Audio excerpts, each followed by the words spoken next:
It's very clear to me, as the new Defence Secretary for the United Kingdom, that this is a moment of challenge. Hey, we need you guys to step up and do even more, spend even more. We can't live in a world where other countries are standing at the end of a runway with a clipboard trying to decide what flies and what doesn't. He really came out swinging at what he sees as the failure by the UK and its European allies to pull their weight in NATO. You will still find allies holding back a little bit and needing to do more. And I think what he tried to do today is to keep the pressure on. And I think that's good. That's his role. That defence investment plan going to have to be revised. The pressure is on Starmer. An encounter with a man who styled himself the Secretary of War was never going to be a teddy bear's picnic. And so it proved today when defence ministers gathered at NATO's Brussels HQ. Here's former Army Major Pete Hegseth, now in charge of the most powerful military in the world, with his opening salvo against the UK. Hey, we need you guys to step up and do even more, spend even more. And if we need access and basing, whether it's in the UK or, say, at Diego Garcia, we can't live in a world where other countries are standing at the end of a runway with a clipboard trying to decide what flies and what doesn't. It's not gonna work for us. Ouch. Walking into this friendly fire was the new British Defence Secretary, Dan Jarvis. He came empty-handed after his predecessor rubbished the defence investment plan, leaving the PM to think again. It's very clear to me, as the new Defence Secretary for the United Kingdom, that this is a moment of challenge. The international security is incredibly challenging, and that's why this gathering here today is so particularly important. It's the kind of thing maybe a man standing at the end of a runway with a clipboard might say. In fact, though, Jarvis is a military veteran like Hegseth. That seemed to impress the Secretary of War, who peppered his machine gunning of America's allies with a cutesy description of him and Jarvis as a couple of majors getting together.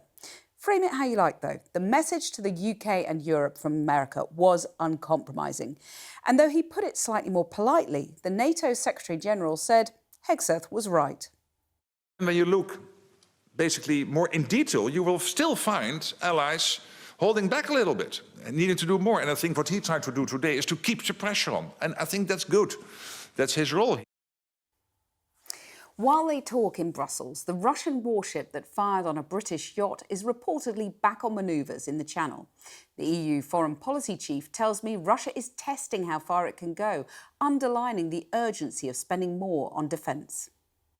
Investing in defence and deterrence is much cheaper than fighting a war. And, all of this, what we are doing for our own defence is also deterring Russia from taking action towards NATO or European countries. So this is something that is required from all of us. Required, but will it be forthcoming?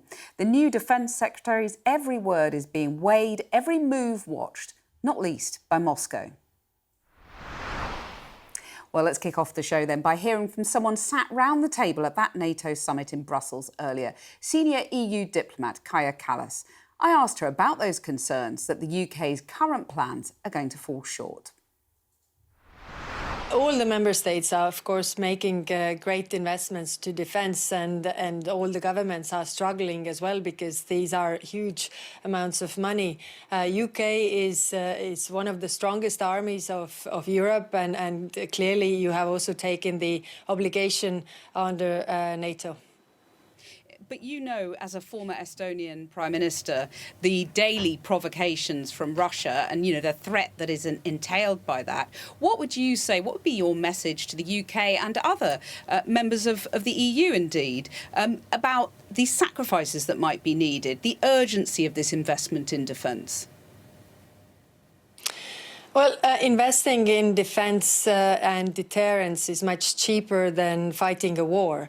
And, all of this, what we are doing for our own defence is also deterring Russia from taking action towards NATO or European countries. So this is something that is required from all of us. What we see from the intelligence is that Russia is increasing the hybrid attacks against our countries in Europe, really testing how far they can go. And you have had these cases in UK as well. I wonder what you made of the US self-styled Secretary of War, or Defence Secretary, as we'd call him, Pete Hegseth, talking about the era of free riding is here and saying that the US contributions to NATO are dependent on EU countries and the UK stepping up. Is he right, or is he wrong, given what we've seen about middle powers, whether that's Iran or Ukraine, actually being able to punch above their weight with cheaper investment in drone technology rather than more expensive hardware? Well, first of all, US has been saying that Europe should do more for its own defense for decades now, and Europe is doing more for its own defense. And it's also true what you say, that we have a lot to learn from Ukraine, for example, fighting this war, really gaining ground at the moment, and also having this deep strikes also into Russia with cheap drones, and also taking down the drones by cheap interceptors. So there's a lot we can learn to do with the money we have, actually more for our own defense, and keeping in mind that the war has also changed. I mean, the tools that are used currently are not always the tools that were used, decades ago. But are European countries listening to these oft-repeated entreaties now from the US? Well, everybody took their obligation to invest at least 5% to defense. So clearly governments have taken that obligation. The question is how this obligation is implemented as well. And clearly those countries that are maybe more acutely feeling the threat are doing this in a more urgent speed than the others.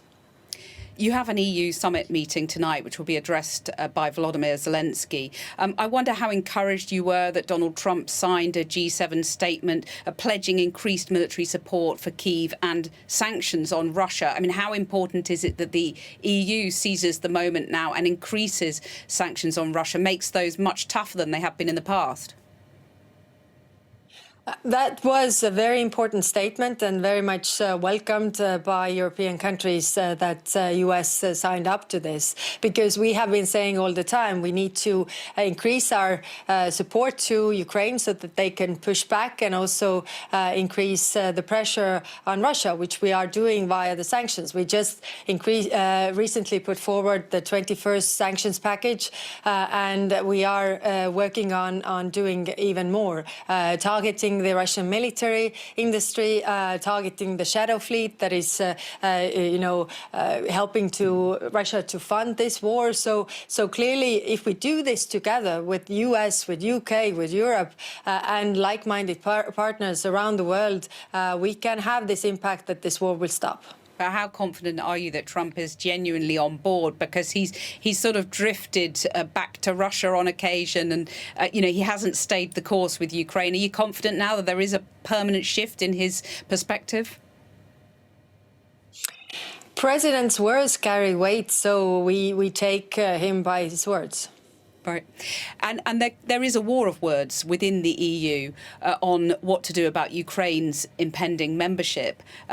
Volodymyr Zelensky makes the argument that it should be fast-tracked because if it's not, Putin will find a way of blocking it. Do you sympathise with his argument?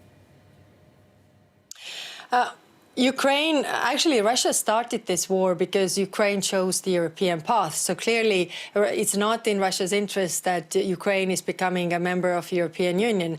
And Ukraine is doing a lot in terms of reforms, all the things that they have to do in order to join the European Union. We have to do our homework also on our side. And we also have to change the narrative, because it's very often that, what these countries benefit from joining the European Union. But actually, when it comes to Ukraine, for example, we should also really see and talk about what we benefit from Ukraine joining. If you think about our, security threats, then Ukraine is bringing a lot of knowledge, expertise to the table.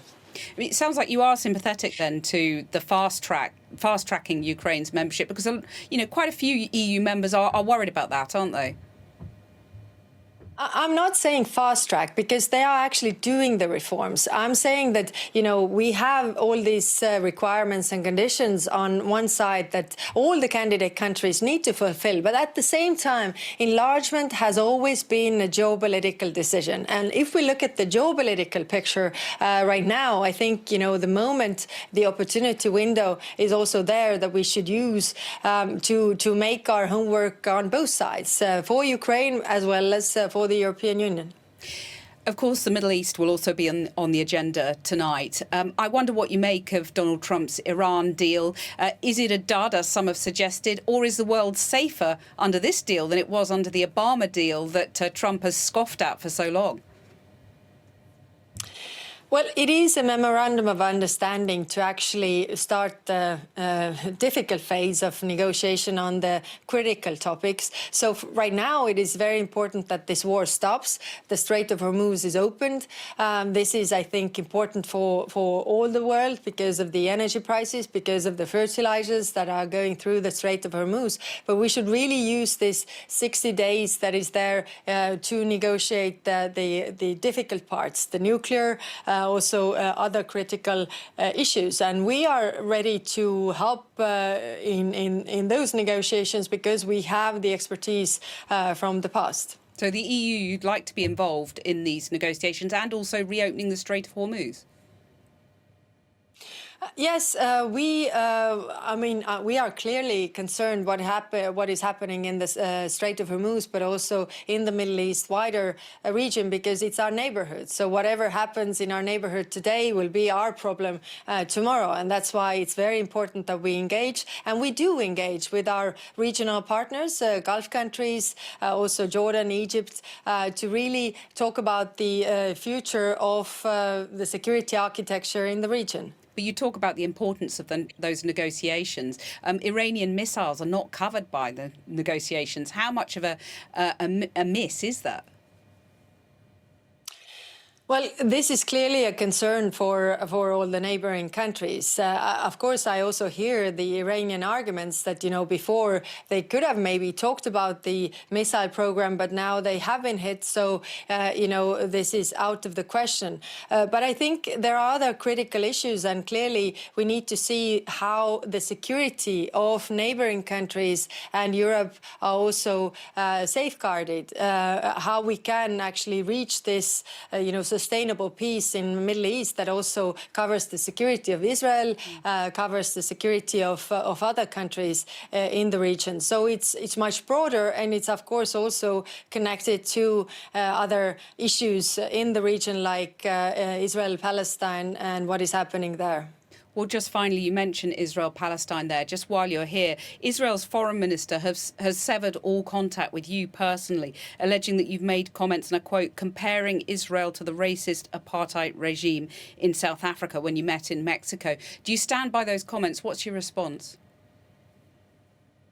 Well, I've been on the record numerous times on different interviews that I've done, different doorsteps, different press conferences, really representing the European view. And it's true that Europe has been very critical of what is happening in the West Bank, the settler violence that we have condemned. So, but we also have had a very constructive relationship with Israeli foreign minister, discussing openly and frankly all these issues that are on the table. We have to also keep in mind that Israel is entering into election period, and that is always a time of tension.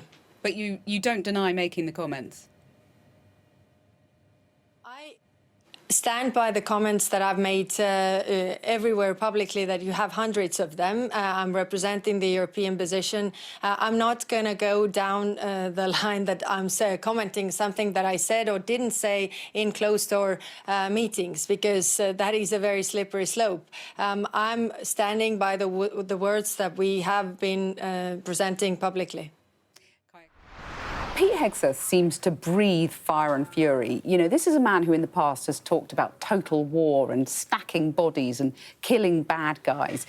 And today his rhetoric didn't disappoint. So he had some nice stuff to say about the shared military backgrounds of himself and the new Defence Secretary, Dan Jarvis. My message to him was he's actually a fellow service member, just a couple of majors getting together, talking about defense of their nation.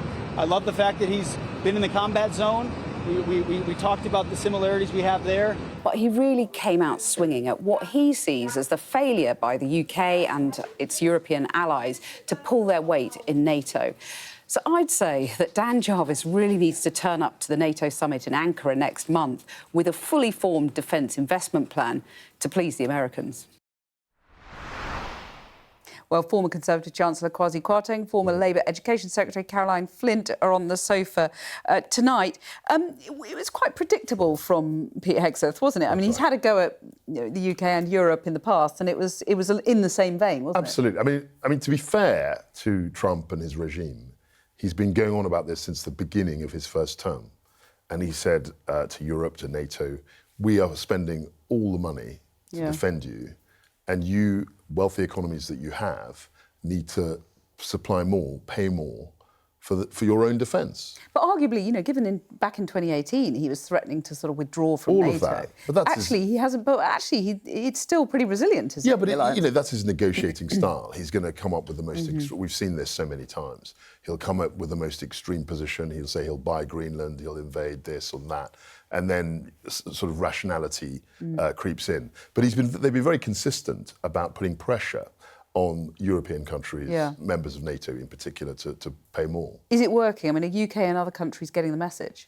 I think they are getting the message, and I think it does. He uses different language, just as Kwasi says, but this is something Biden and before him, Obama, were also talking about as well, is that the European members of NATO needed to step up, because it really was pretty appalling how the amount of spend that was going into NATO was declining. So I think for Mark Rutte, who is basically running the show at NATO, it must be music to his ears, because it gives him the leverage to put the pressure on the members. I mean, and I think that, a situation in which a country like Germany, I think 10 years ago, was spending 1% of its GDP on defence, just wasn't sustainable. And Trump called it out in his kind of very visceral style and said, "What the hell are you doing? You've got to." And now they're contributing more than the UK. More than they went to the right. second position. That's right. Yeah. That's right. But it didn't happen by accident. I mean, it was he did his thing.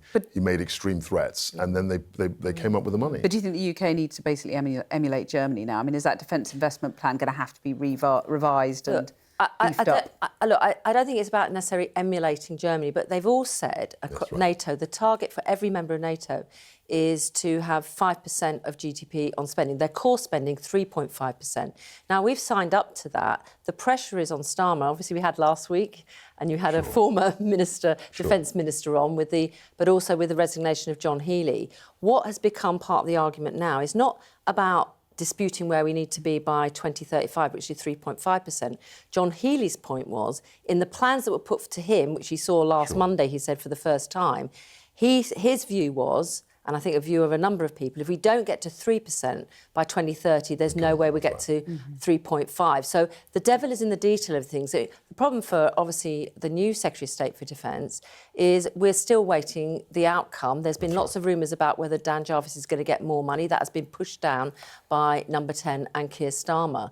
But again, when we come to the NATO meeting, I think on the 7th of July, all members, Mark Rutte said, I not only want to hear about your commitments to what we've already agreed, I want to see your roadmap. That's absolutely right. But for our country, when you've got welfare spending increasing as much as it is, we saw at the beginning of last year, the government tried to reform welfare to save $5 billion. They didn't do that. Right. So you don't know where the money's coming from. And I'm sorry, we misnamed you Education Secretary. I'll add another one to this. That's fine. Why not? You've done so many jobs in your time.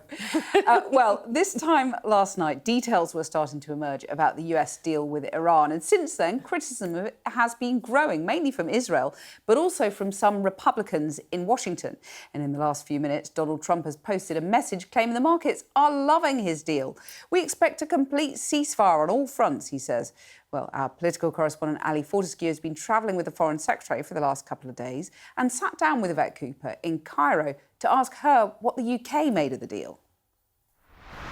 Well, we strongly welcomed it. It's the first step. Of course, there are more negotiations and detailed discussions to have, but we have been strongly pushing for an agreement that means we can get the Strait of Hormuz open. We've got to get global shipping moving again. That helps us back at home.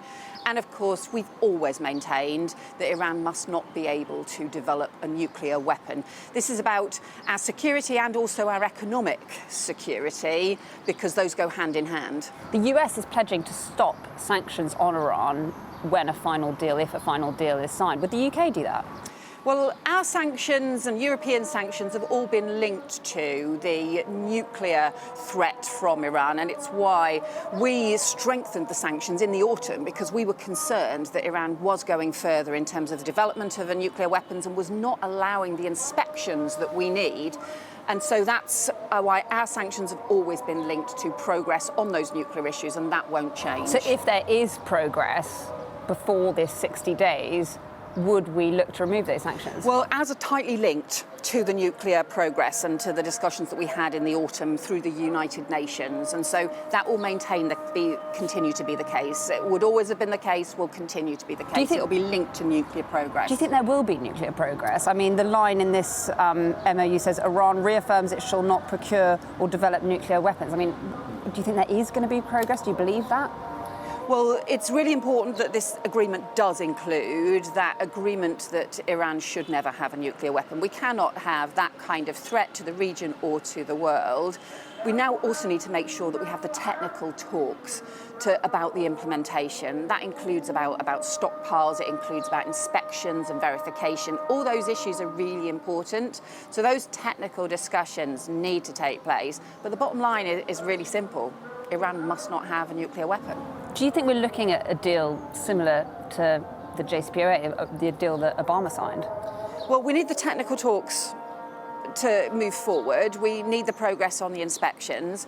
But I think just for us, it's that same bottom line about not having a nuclear weapon. We were worried in the autumn that seemed to be going in the wrong direction. That's why we strengthened our sanctions. And now we want to support the talks and the progress. So would you be satisfied with something similar to the JCPOA? Well, we will keep supporting the talks. We're obviously we want to be able to offer technical support and so on. But these are currently talks between the US and Iran, but we want to stand ready, really, to provide that technical assistance to those talks. And just to be really clear, because I think it's important on sanctions, would you look at removing sanctions potentially? Because I do think people would want to know that. Yeah, what the UK, France, Germany and other leaders have said was that we would make sure that we would look at sanctions only in response to progress being made. So they've said that's important, but that's always been our position, that those sanctions have to be linked to the nuclear progress. So that's what we want to see. In terms of Donald Trump's kind of broader tone at the moment, talking about smart people, I like these guys talking about Iran. I mean, what do you make of it? It's such a shift. Well, I think what we've seen is an agreement reached. That is important, but we know that there's a series of stages still to go. And, look, this is a very important first step, and it's what we've been pushing for, because we have. And we brought together a coalition of 40 countries to support, and I held meetings to support the principle of freedom of navigation, to keep that international pressure on for the reopening of the Strait and to keep that pressure on Iran. And I'll talk about the Strait. So you're saying this is a first step rather than a meaningful deal right now. Well, it's really important, the agreement that's been reached, so we shouldn't underestimate that. I think it is really important that this agreement has been reached and has also set the next steps, both on nuclear and on the Strait of Hormuz. So we want to see the progress on the Strait of Hormuz as rapidly as possible. That's currently holding the global economy hostage, and no country should be allowed to do that. So that's why I think making rapid progress on that, now that we've got this agreement in place, is really important. Do you see the UK having a big role? Because there are lots of questions about our role on the world stage right now when it comes to opening up the Strait of Hormuz. So I think already what we've done is built this international coalition around freedom of navigation, that principle that the straits must be toll-free. If you go back a couple of months, there was a lot of talk about tolls, and it was coming from all over. And we always took a strong view that you could not have tolls in the Strait of Hormuz. That would go against international law and the law of the sea, but it would also set a precedent that would undermine global shipping, the global economy, and principles that we have always stood up for. So I did convene foreign ministers from all over the world, and we've held meetings, including jointly with France, of up to 50 countries, all to sign up to keep that principle and that pressure around freedom of navigation. And what does that actually mean, though? What does that mean in practice? So what it means is a strong global commitment against tolls in the Strait of Hormuz, and a strong global commitment that we'll defend those principles of freedom of navigation.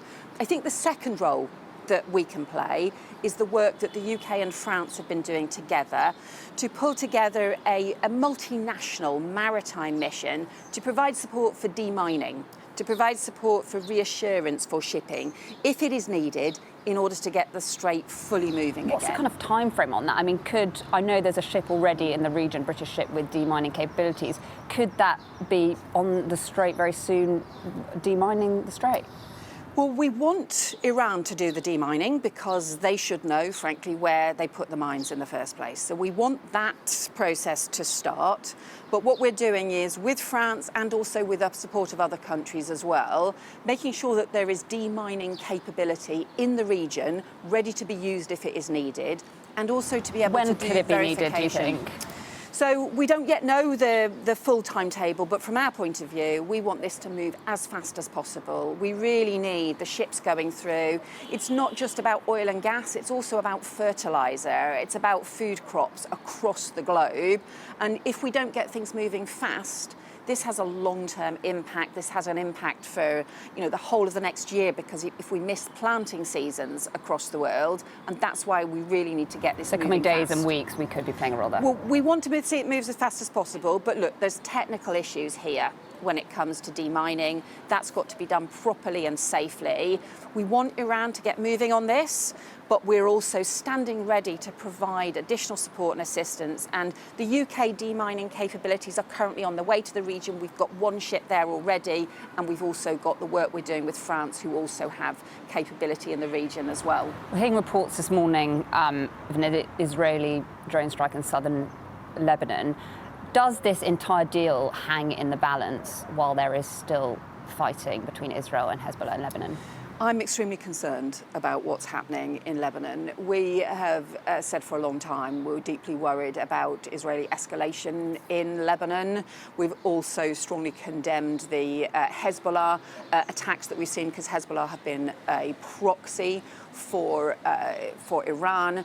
But we've also continually been extremely concerned and critical about the Israeli escalation. Should Hezbollah and Israel be involved in this deal? Well, I think what we need, when it comes to Lebanon, is the Israeli government and Lebanese government to work together, and to work together against Hezbollah, and to work together for the sake of the people of Lebanon, who have been the casualties for this. This deal right now says that this is on all fronts, fighting must stop. Is there time for that? Well, we want everybody to respect the ceasefire in Lebanon. I think that's extremely important.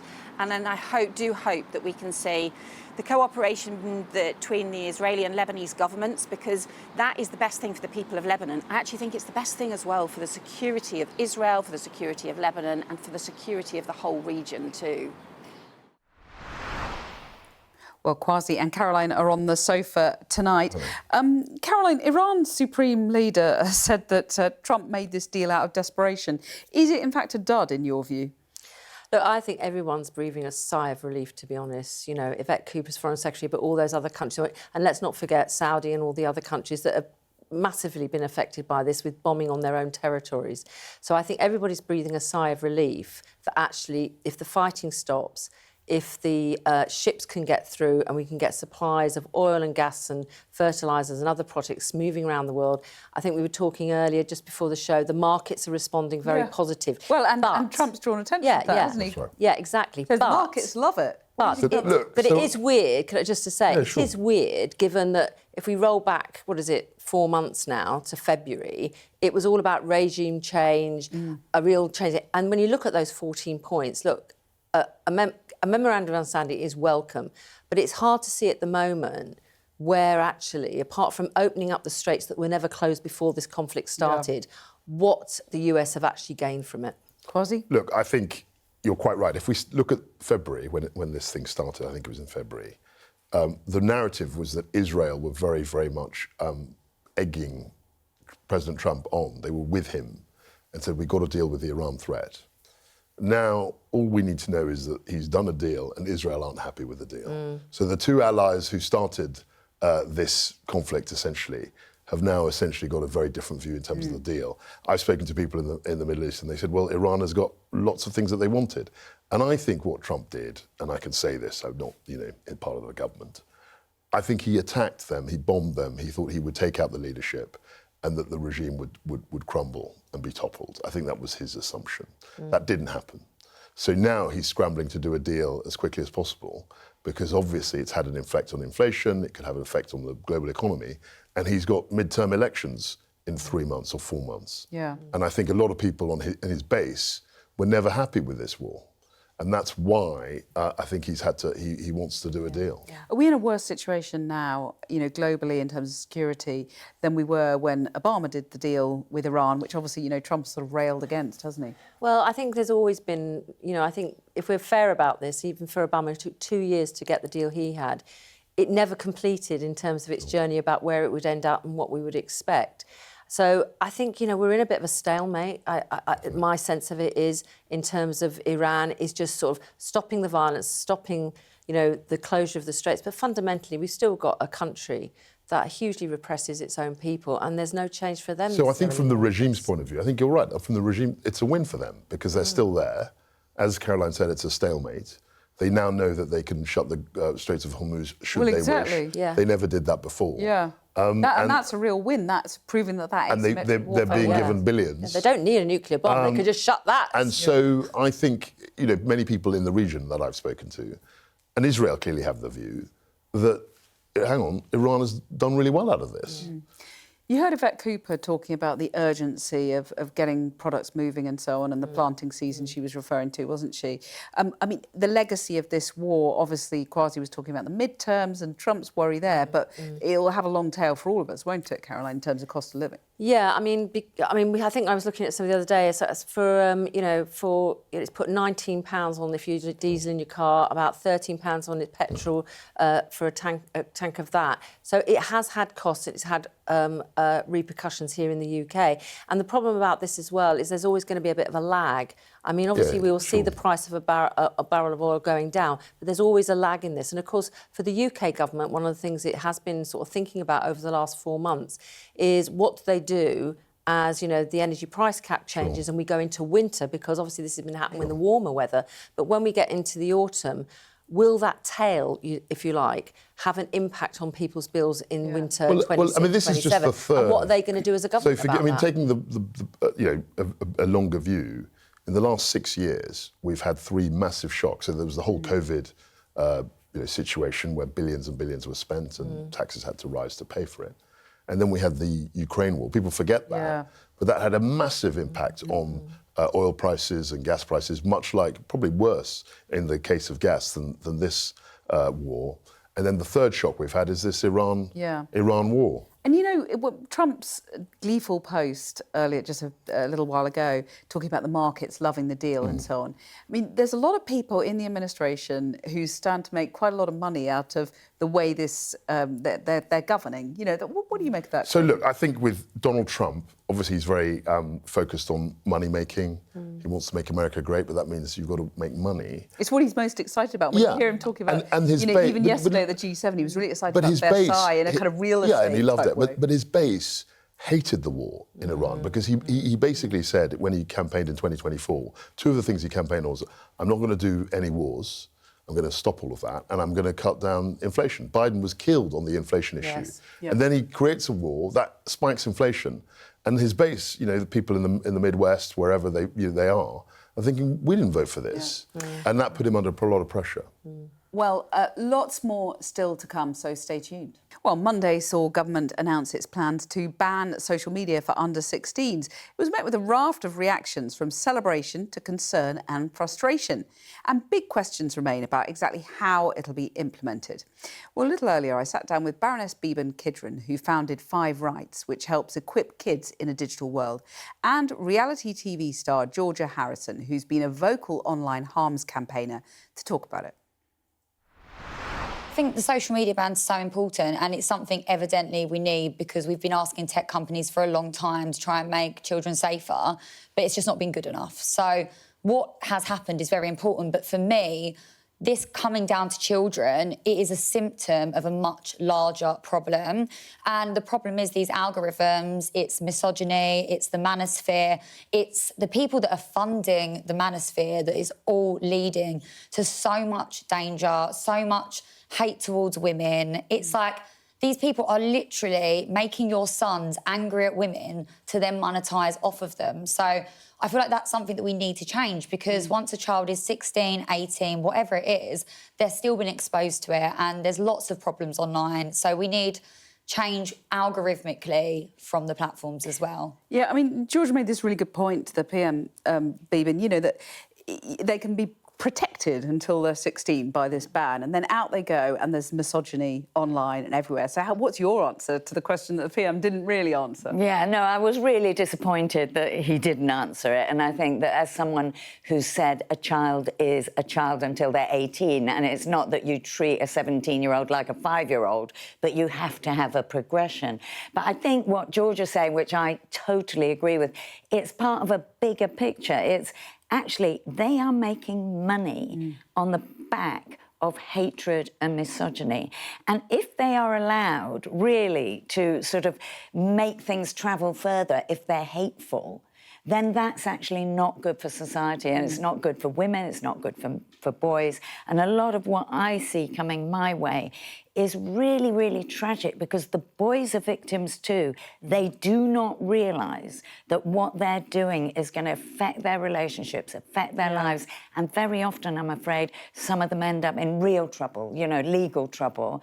And meanwhile, the girls are being abused, and you just go, how are we letting these guys make money over it? So I've got a sort of broader point about the tech companies should be responsible, and we can't just take away social media from kids. We have to make the tech companies responsible. Yeah, make them accountable. Make them accountable. And I mean, Georgia, you got into this whole area campaigning about the sort of malign impact that, you know, that we talked about the money, that money gives them power, and that malign power of tech. And you got into this because your ex-boyfriend uploaded videos of you and him having sex onto OnlyFans. What was the impact that that abuse of tech had on you? I mean, obviously, it was completely life-changing. And as I was preparing to come on today, I was actually reflecting on the time when it all first came out. And the link, you know, it did start off on OnlyFans, but it then went on to loads of porn platforms. I think the link that was going around most of my friends was the Pornhub link, was getting sent round on WhatsApp by like wildfire, and it was going up in the millions. And obviously I was absolutely disgusted by my perpetrator, what he'd done.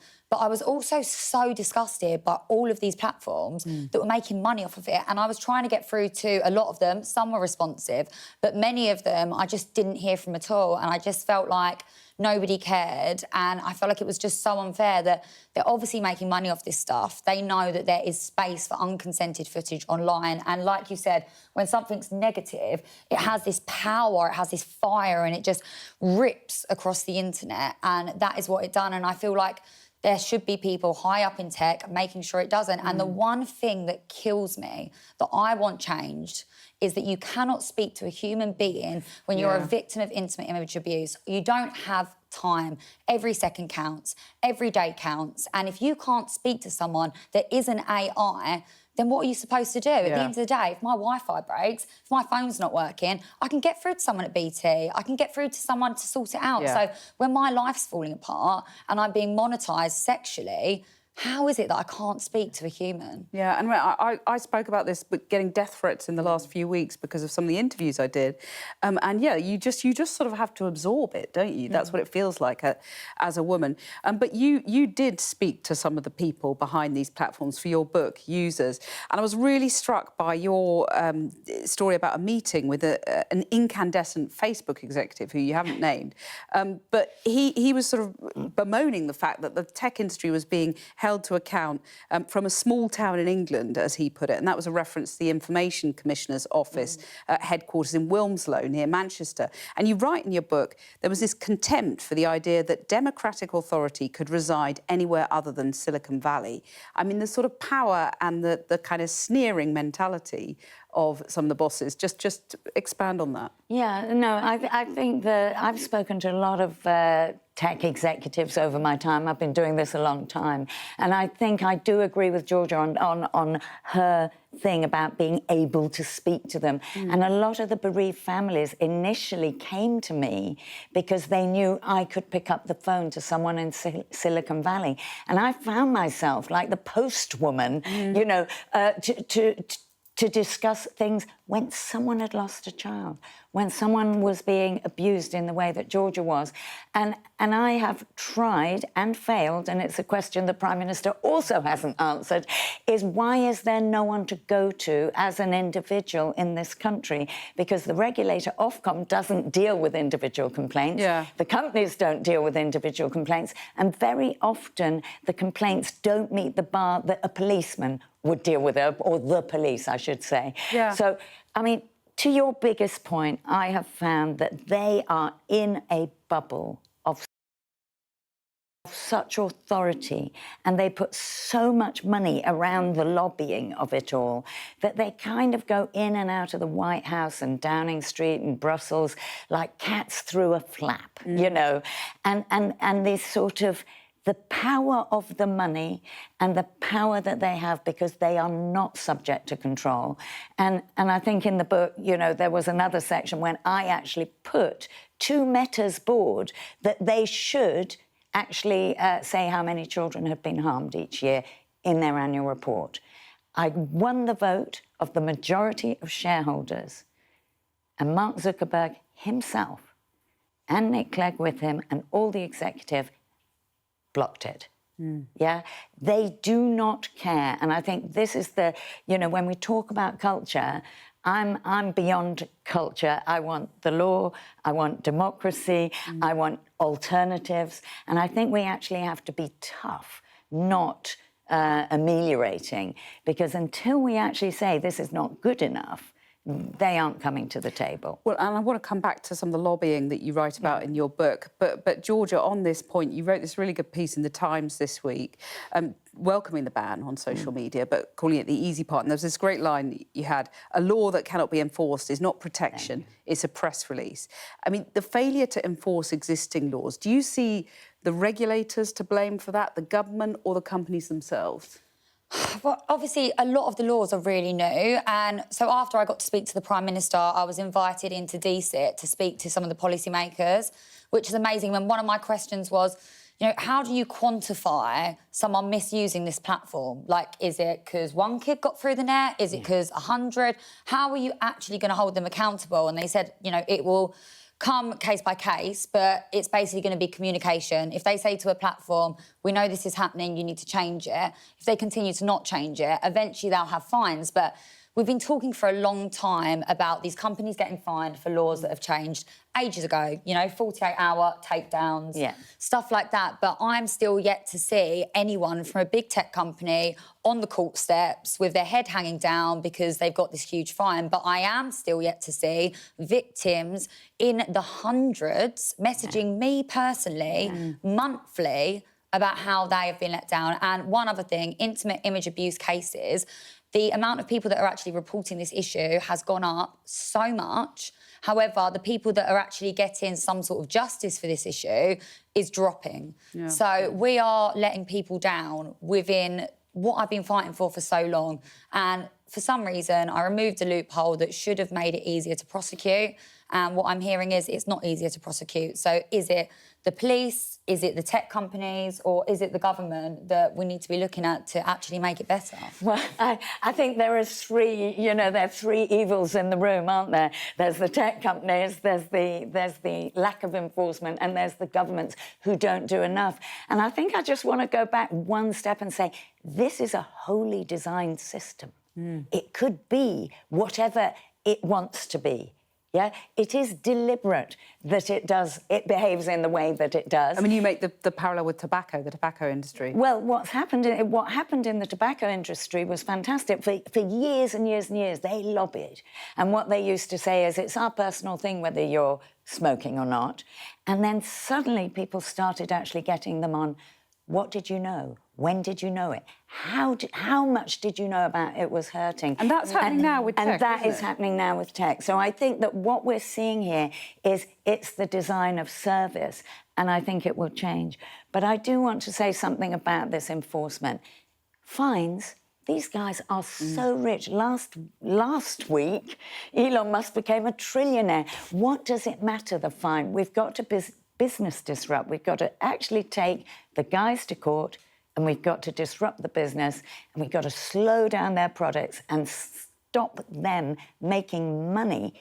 Then they'll come to the party. So do you think they genuinely think, like, I always wonder, why are they not putting more money into compliance? Is it because they look at it and they think it's going to cost far too much to make this OK? Or do they look at it and think, if we make this OK, our platform's done?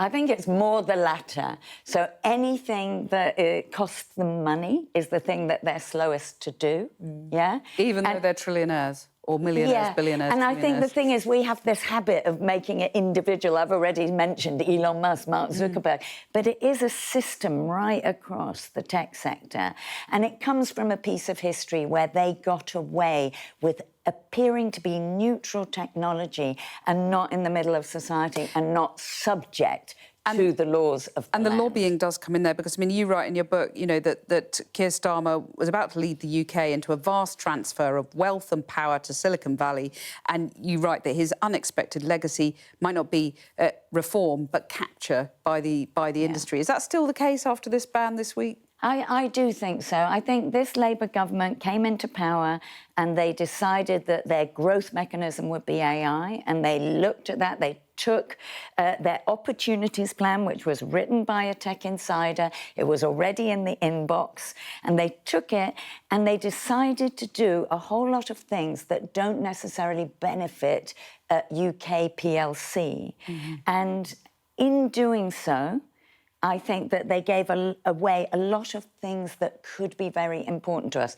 Our NHS data, our creative copyright, our education data, and they've moved very swiftly to give things away. And at the same time, they made a decision to stay close to Trump. And I think that really has not worked out for Keir Starmer. I think that the ban is probably a beneficiary of the fact that it hasn't worked out. But I think everything that's happened along the way has been muddied by this idea that you've got to stick close to Trump. Yeah.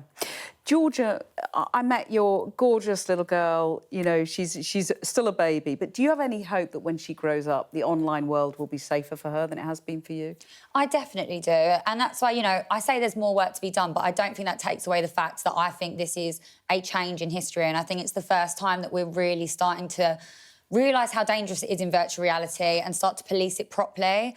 And I do like to think when she's older, obviously now, hopefully by the time she's there, she's not going to have a phone all the time. She's not going to be comparing herself to everyone like my brothers and sisters had to.